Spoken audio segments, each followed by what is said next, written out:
사랑하는 서문교회 성도님들 안녕하세요. 8월 6일 금요일 아침 말씀 시간입니다.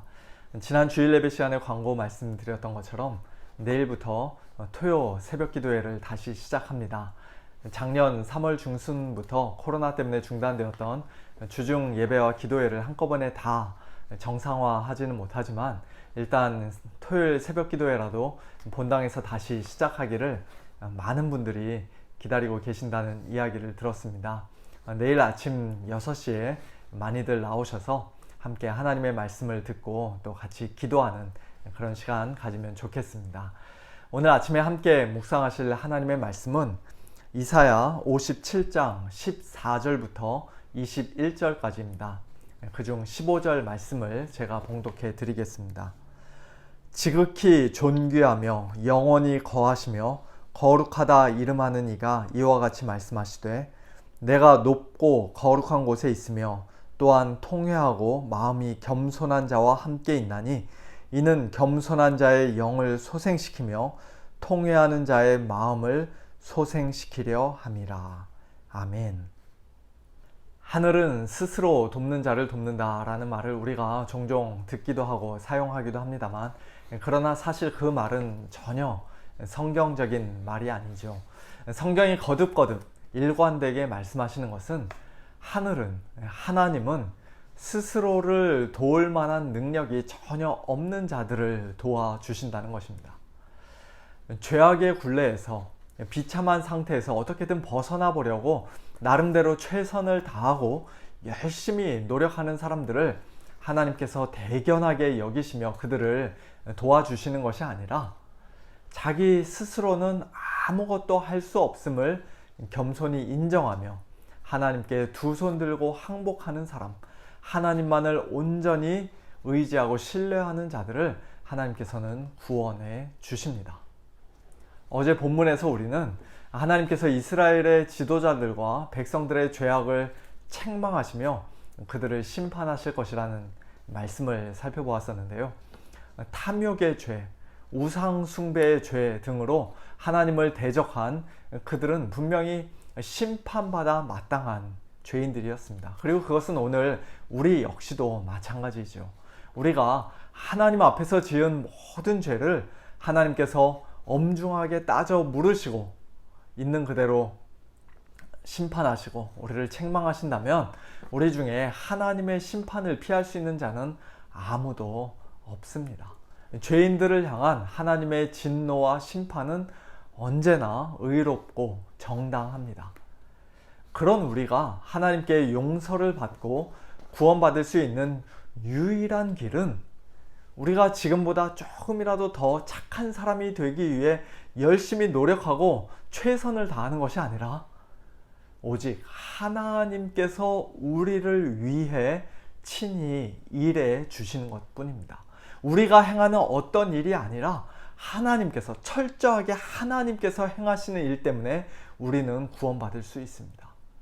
오늘 본문 14절에서 하나님께서는 이스라엘 백성이 자기들 스스로는 도저히 하나님께로 돌아올 수가 없으니까 그들의 무너진 길을 도두어 길을 수축하라. 내 백성의 길에서 거치는 것을 제하여 버리라고 누군가에게 명령하십니다. 그 명령을 1차적으로 받은 자가 이사야 선지자인지 이스라엘 백성인지 아니면 바사왕 고레스인지 우리가 정확히 알기는 어렵습니다만 궁극적으로는 하나님께서 친히 예수님을 통해 그와 같은 일을 하실 것이라는 그런 약속의 말씀이라는 사실을 우리는 오늘 본문 말씀 전체를 통해 보게 됩니다. 이어지는 15절부터 쭉 보면은 하나님께서 내가 하겠다라고 여러 번 반복해서 말씀하시는 것을 우리가 보게 됩니다.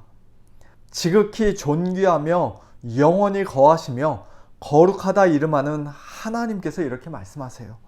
내가 높고 거룩한 곳에 있지만 그러나 나는 높은 사람들, 잘난 사람들, 자기 스스로 얼마든지 할 수 있다고 생각하는 그런 사람들과 함께 있는 것이 아니라 오히려 통회하고 마음이 겸손한 자, 자기 스스로는 아무것도 할 수 없음을 인정하며 심히 애통해하는 자, 마음이 가난한 자와 함께 있다. 그와 같은 겸손한 자의 영을 내가 소생시켜 주겠다. 통회하는 자의 마음을 소생시켜 주겠다고 말씀하십니다. 내가 죄인들과 영원히 다투지 아니하며 내가 끊임없이 노하지 아니하겠다. 왜냐하면 한낱 나의 피조물에 불과한 그들이 나의 맹렬한 진노를 도저히 견뎌낼 수가 없기 때문이다 라는 식으로 16절에서는 말씀하십니다. 17절에서도 이스라엘의 탐심의 죄악으로 말미암아 내가 노하여 그를 쳤으며 또 내 얼굴을 가리고 노하였으나 그래도 그가 여전히 정신을 못 차리고 있구나. 아직도 패역하여 자기 마음의 길로, 탐욕의 길로, 우상 숭배의 길로 걸어가고 있구나. 그런데 그런 이스라엘을 향해 하나님께서는 18절에서 놀라운 말씀을 하세요. 내가 그의 길을 보았은즉 그를 고쳐줄 것이라. 아니, 그의 길이 여전히 죄악된 길이고 배은망덕한 길이고 하나님을 대적하는 길이면 이제는 그를 버리고 포기해야 할 것 같은데, 더 세게 심판해야 할 것 같은데, 그러나 하나님께서는 내가 그를 고쳐줄 것이라고 말씀하십니다. 그리고 그 죄악의 길, 사망의 길을 걸어가는 자를 다시 생명의 길로, 의의 길로 인도할 것이라고 말씀합니다. 그와 그를 슬퍼하는 자들에게 위로를 다시 얻게 할 것이라고 말씀합니다. 그리고 19절에서는 입술의 열매를 창조하는 자, 즉 한번 말씀하시면 반드시 이루고야 마시는 하나님, 또는 우리 입술에서 하나님을 향한 찬송이 터져 나오도록 역사하시는 하나님께서 이렇게 말씀하십니다. 먼 데 있는 자에게든지 가까운 데 있는 자에게든지 평강이 있을지어다. 평강이 있을지어다. 내가 그를 고치리라. 그렇습니다. 범죄한 이스라엘을, 그리고 오늘 저와 여러분 역시도 하나님께서 친히 고쳐주시고 하나님께서 소생시켜 주시고 하나님께서 인도해 주시고 하나님께서 참된 위로와 평강을 주셨기 때문에 우리가 다 고침을 받고 영원히 소생케 되고 인도함을 받고 위로를 받고 평강을 누리게 된 것이죠.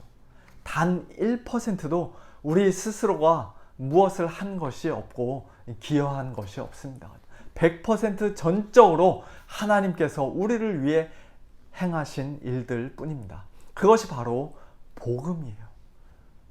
말 그대로 복된 소식, 기쁜 소식입니다. 죽어있는 자에게 빨리 살아나라고, 죄인들에게 지금보다 조금만 더 착하게 살라고, 그러면 하나님께서 복을 주실 것이라고 말하는 것은 복음이 아닙니다. 복음은 죄와 허물로 죽어있던 우리 죄인들을 하나님께서 예수 그리스도의 십자가와 부활을 통해 어떻게 살려주셨는지, 어떻게 고쳐주시고 어떻게 소생시켜 주셨는지, 우리에게 어떤 위로와 평강을 주셨는지, 그와 같은 하나님의 큰 일을 말하고 선포하는 것입니다. 그와 같은 복음이 분명하게 선명하게 선포될 때 그 복음을 듣는 사람들의 반응은 두 부류로 나뉩니다. 하나는 맞습니다. 제가 바로 그 복음이 필요한 자입니다. 저는 제 자신을 스스로 구원할 수 없는, 하나님의 의로우신 심판을 결코 피할 수 없는 큰 죄인입니다. 저를 불쌍히 여겨 주십시오. 저를 구원해 주십시오. 그렇게 통회하는 마음으로 철저히 낮아진 겸손한 심령으로 하나님께 두 손 들고 항복하며 믿음으로 예수님을 붙드는 그와 같은 자들에게 하나님께서는 놀라운 구원의 선물을 주시고, 이 세상이 알 수 없고 이 세상이 줄 수도 없는 그런 참된 위로와 평강을 주십니다. 그러나 또 한 부류가 있죠. 그들은 여전히 자기 자신을 의지하고 신뢰하는 자들입니다. 자기 힘으로 얼마든지 잘할 수 있다 말하며 복음을 비웃는 자들입니다. 자기가 하나님 앞에서 얼마나 큰 죄인인지 결코 인정하지 않으려 하는 교만하고 무지한 자들입니다. 그런 자들을 오늘 본문 20절과 21절에서는 악인이라고 부르며 이렇게 말씀하십니다. 그러나 악인은 평온함을 얻지 못하고 그 물이 진흙과 더러운 것을 늘 솟구쳐내는 요동하는 바다와 같으니라. 내 하나님의 말씀에 악인에게는 평강이 없다 하셨느니라. 겉으로는 아무 걱정 근심 없는 사람처럼 또 남부럽지 않게 떵떵거리며 잘 살 수 있습니다. 그러나 그들에게는 진정한 평강, 샬롬이 없어요. 그들의 마음은 결코 평온함을 얻지 못합니다. 하나님을 생각할 때 그들은 무의식적으로 두려워하고 불안해할 수밖에 없습니다. 죽음이 두려울 수밖에 없습니다. 그 영혼이 소생되지 못했고 고침을 받지 못했기에 그 마음속에 가득한 더러운 욕심과 정욕이 비록 잠깐은 잠잠해 보일 수 있어도 어느 순간 막대기로 한번 슥 휘저으면 다시 흙탕물이 되고 맙니다. 그 물이 진흙과 더러운 것을 늘 솟구쳐내는 요동하는 바다와 같습니다. 그리고 더욱더 무서운 것은 그들은 결국 하나님의 마지막 심판, 공의로운 심판을 받게 될 것이라는 사실입니다. 오늘 아침에 이 말씀을 들으시는 분들 중에는 이 두 부류 중에 두 번째 부류에 속한 분이 한 사람도 없으시기를 바랍니다. 오늘도 우리 귀에 복음이 선포되었는데요. 유대인이든 헬라인이든 상관없이 먼 데 있는 이방인이든 가까운 데 있는 유대인이든 아무런 차별 없이 모든 믿는 자에게 구원을 주시고 또 진정한 위로와 평강을 주시는 하나님의 능력이 되시는 복음 안에서, 예수 그리스도 안에서 오늘 하루도 겸손한 마음으로 하나님과 동행하며 하나님께 감사하며 하나님을 기뻐 찬양하는, 그리고 복음을 부끄러워하지 않고 담대히 증거하는 복된 우리 모든 성도님들 되시기를 예수님의 이름으로 축원합니다. 함께 기도하겠습니다. 하나님 아버지, 감사합니다. 저희들이 하나님 앞에서 행한 것이라고는 죄와 불순종과 반역밖에 없었는데, 그런 저희들을 하나님께서 내치지 않으시고 내버리지 않으시고 포기하지 않으시고 끝까지 다투거나 노하지 않으시고 예수님 안에서 예수님을 통해 놀라운 구원의 은혜를 베풀어 주시니 참으로 감사를 드립니다. 하나님께서 친히 저희들을 고치셨기에, 저희들을 소생시키시고 인도하시고 위로하시고 또 평강 주셨기에 오늘도 저희들이 이 땅에서 하나님의 백성으로 이렇게 살아가고 있음을 다시 한번 고백하며 하나님께 모든 찬양과 감사와 영광을 올려드립니다. 하나님의 백성답게, 예수님을 믿는 성도답게 하나님 앞에 높은 마음, 교만한 마음 품지 아니하고 끝까지 이 믿음의 길, 의의 길, 생명의 길, 평강의 길 걸어갈 수 있도록 하나님 아버지 저희들을 붙들어 주시고 인도하여 주시옵소서. 혹시라도 저희들 가운데 또 사랑하는 가족들, 친척들, 친구들 가운데 이 복음을 귀로는 들었지만 그러나 마음으로 믿지 않고 여전히 하나님을 대적하고 있는 자가 있다면 하나님 아버지 그들을 불쌍히 여겨 주시고 그 마음을 변화시켜 주셔서 참 통회하고 겸손한 마음으로 하나님 앞에 회개하며 예수님을 참되게 믿을 수 있도록, 그래서 하나님께서 주시는 놀라운 구원의 은혜와 또 위로와 평강을 풍성히 누리는 그와 같은 복된 인생 될 수 있도록 하나님 아버지 은혜를 베풀어 주시옵소서. 사랑하는 우리 서문의 성도님들을 오늘도 평강의 평강으로 인도하여 주시되, 특별히 육신이 연약하고 또 경제적으로 궁핍하고 여러 가지 힘든 상황 가운데, 고통 가운데 신음하며 눈물 흘리고 있는 우리 성도님들을 하나님 아버지 찾아가 주시고 친히 위로하여 주시고 고쳐주시고 강건케 하여 주시옵소서. 감사드리며 예수님의 이름으로 기도하옵나이다. 아멘. 성도님들, 내일 새벽기도 때 또 내일 모레 주일 예배 때 뵙도록 하겠습니다. 안녕히 계세요.